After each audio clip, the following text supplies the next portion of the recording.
Number of cases जो rise हो रहे हैं इन सोसाइटी, तो उसमें आपको क्या लगता है रीज़न है? नंबर एक, नंबर दो, उसमें तादाद कितनी लड़कों की है, लड़कियों की है, और जो एज्ड है उनकी तादाद कितनी है? और ये एक्सपेक्टेशंस किया जा रहा है कि अभी जो तादाद है वो काफ़ी ज़्यादा राइज अप हुआ है, तो रीज़न क्या है इसका? अस्सलाम वालेकुम, मैं डॉक्टर जुनैद नबी हूँ। मैं असिस्टेंट प्रोफेसर हूँ गवर्नमेंट मेडिकल कॉलेज श्रीनगर में।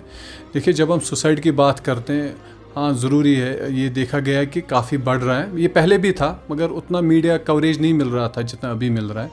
अभी देखिए, जब भी एक इंसान की पर्सनैलिटी थोड़ी सी लगे एक इंसान को ना कि चेंज हो रही है, या वो लोनलीनेस पसंद कर रहा है, अलग थलग रहता है, और वो वैसी बातें करता है कि जैसे हेल्पलेसनेस, होपलेसनेस, वर्थलेसनेस, मैं कुछ नहीं कर पाऊँगा, मेरा कुछ नहीं होगा, आगे जाके ज़िंदगी में मेरे लिए कुछ भी नहीं है। जब ये ऐसी चीज़ें एक इंसान बोले तो इमिडिएटली एक फैमिली मेम्बर को, इनको इमिडिएटली एक स्पेशलिस्ट के पास, उसमें हम साइकेट्रिस्ट भी आते हैं और क्लिनिकल साइकोलॉजिस्ट भी आते हैं, उनके पास लेके, ताकि ये इतना बड़ा कदम ना उठाए।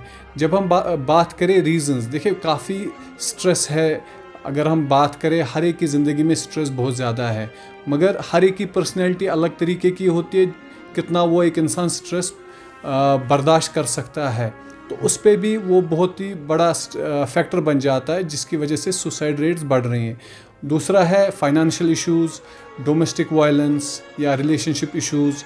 अभी मैं देखा गया है कि जो भी ये नई जनरेशन, उसमें टॉलरेंस लेवल बहुत कम हुआ है, तो उसकी वजह से भी जो छोटी छोटी चीज़ें, जैसे किसी को मार्क्स कम आ गए, रिलेशनशिप्स में ब्रेकअप हो गया, या किसी ने ज़ोर से डांट लिया, तो इतना बड़ा फैसला करते हैं और वो ये डिसाइड करते हैं कि हम सुसाइड करें। और जो रेशो है ऑलमोस्ट सेम ही मैं मानूंगा, क्योंकि जितने भी अभी तक केसेस आए हैं उसमें ऑलमोस्ट सेम ही है। मगर ये देखा गया है कि मेल का जो मेंटल हेल्थ है वो कंपेरेटिवली स्ट्रॉन्गर है एज़ कम्पेयर टू फीमेल्स, वो ज़्यादा सेंसिटिव हैं। तो सेंसिटिवनेस क्या होता है कि एक इंसान जल्दी हर एक चीज़ दिल पे ले लेता है, तो वो ये कदम ज़्यादा ले लेता है, तो वो ज़्यादा ज़रूरी है। तो एंड में मैं बोलना चाहूँगा कि जो भी स्टिग्मा रिलेटेड है साइकेट्री के रिलेटेड, ताकि जिसकी वजह से एक इंसान साइकेट्रिस्ट के पास नहीं जाता, क्लिनिकल साइकोलॉजिस्ट के पास नहीं जाता है, तो वो दिमाग से निकाल के जब भी किसी को इस चीज़ की ज़रूरत पड़े, किसी को तकलीफ़ लगे, आपको डिप्रेशन की, एंग्जाइटी की, या और कोई मेंटल हेल्थ इश्यूज़, उनको जल्द से जल्द एक साइकेट्रिस्ट और क्लिनिकल साइकोलॉजिस्ट के पास जाना चाहिए, कंसल्टेशन लेनी चाहिए, ताकि उसका दिमाग ठीक से काम करे। क्योंकि अगर दिमाग ठीक है तो आपका जिस्म ठीक है। शुक्रिया। मेरा नाम डॉक्टर एजाज़ है। मैं सीनियर कंसल्टेंट क्लिनिकल साइकोलॉजिस्ट हूँ डिपार्टमेंट ऑफ साइकेट्री में। अगर हम सुसाइड की बात करेंगे, यूजुअली सुसाइड्स इससे पहले भी होती थी। इट्स नॉट लाइक दैट कि सुसाइड्स इससे पहले नहीं होती थी। सुसाइड इससे पहले भी होती थी, लेकिन कहीं ना कहीं शायद हम उस तरीके को सुसाइड को शायद हाईलाइट नहीं करते थे, जिस तरीके से अब हम सुसाइड्स को हाईलाइट करते हैं, सुसाइड रेट्स को हाईलाइट करते हैं थ्रू सोशल मीडिया के through, particularly through social media के थ्रू हम जो करते हैं। अदरवाइज सुसाइड इससे पहले भी होती थी। उस टाइम जो सुसाइड्स होती थी वो किसी जगह नोट एक्चुअली नहीं होती थी, या उनकी तरफ ज़्यादा हम मतलब फोकस नहीं होता था, ना मीडिया का ज़्यादा फोकस होता था, ना सोशल मीडिया का फोकस होता था। और दूसरी बात जो इम्पॉर्टेंट है, इससे पहले जो सुसाइड्स होती थी उसमें यूजुअली वो सोशल मीडिया का इस्तेमाल नहीं करते थे। यूजुअली सुसाइड कोई अटेम्प्ट भी करता था या किसी की कमिटेड सुसाइड भी हो जाती थी तो वो पता नहीं चलता था, क्योंकि वो यूजुअली। लेकिन जो रिसेंटली अभी जो नया ट्रेंड आ गया है सुसाइड करने का, जब कोई सुसाइड करता है, अगर आपने देखा होगा बहुत सारे यूजुअली जो सुसाइड्स हुई तो उसमें उन्होंने पहले वीडियो जो बनाए, इस पर बना शुरू किया, उन्होंने फेसबुक पे डाल दिया, उसके बाद फिर उन्होंने सुसाइड किया। तो इसकी वजह से ये हो गया कि थोड़ा सा सुसाइड का जो ये मामला है ये हाईलाइट, एग्जैक्टली ग्रैब्स का बढ़ गया, हाईलाइट हो गया। इतना ही फ़र्क है। और अगर आप ये बोलेंगे कि what is the reason actually, मतलब मैं आपको बताऊंगा बीइंग ए क्लिनिकल साइकोलॉजिस्ट के, मतलब there is not a specific reason हम बोल सकते हैं कि this is the only specific reason इसकी वजह से सुसाइड बढ़ गया। So there are many psychosocial issues, psychosocial factors जिसकी वजह से सुसाइड्स इंसान करता है। सो हर एक इंसान का अलग फैक्टर होता है। किसी को फैमिली में कोई इशू होता है, किसी को पर्सनल लाइफ में कोई इशू होता है, किसी को इकोनॉमिक फाइनेंशियल प्रॉब्लम्स उसकी वजह से इश्यूज़ होते हैं। और यूजुअली अगर हम बोलते हैं कि लॉकडाउन की वजह से शायद जो है सुसाइड रेट्स बढ़ गए, वी कैन से चलो 5 मिनट के लिए मान भी चलते हैं कि लॉकडाउन की वजह से जो है सुसाइड रेट्स बढ़ गए।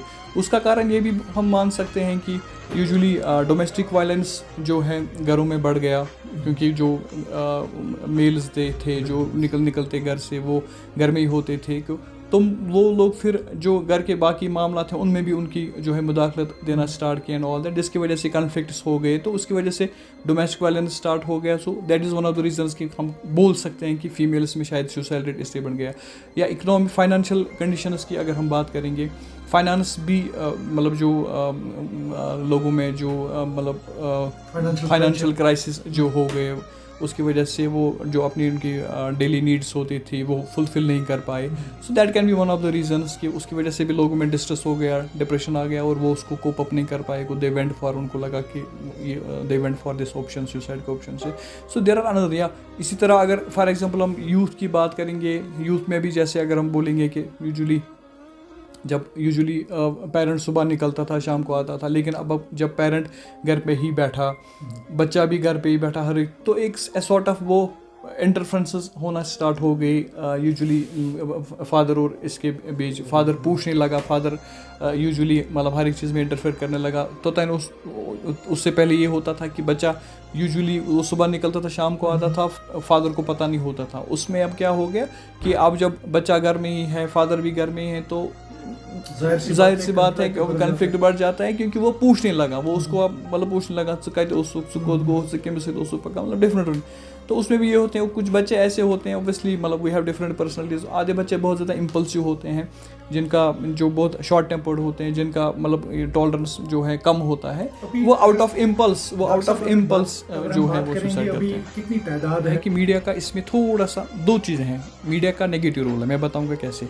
मीडिया का ये नेगेटिव रोल है कि we are actually highlighting it in a negative way, we should not highlight it in a negative way, ठीक है। एंड सेकंड इंपॉर्टेंट थिंग, जो सोशल मीडिया पे वीडियोस अपलोड होते हैं, we should not circulate them, and there should be, वहाँ पे जो role आता है, वहाँ पे जो है गवर्नमेंट का रोल आता है, या जो हमारे डिफेंस है उनका रोल आता है। रोल ये आता है कि अगर हम इस तरीके का कोई ये कानून निकालेंगे जहाँ पे हम ये बता सकते हैं कि अगर कोई भी जो वीडियो इस पर अपलोड हो जाता है तो वो फर्दर वो जो है सर्कुलेट ना करें। और जहाँ पर भी अगर किसी ने सर्कुलेट किया गया और वो आइडेंटिफाई हो गया कि फलानी ने सर्कुलेट किया, तो उसके खिलाफ जो है सख्त से सख्त कार्रवाई की जाए। उससे ये होगा कि जो बाकी बच्चे हैं वो बच जाएंगे, और सॉर्ट ऑफ वो एक ग्लैमराइजेशन जो होती है वो उससे जो है कम हो जाती है।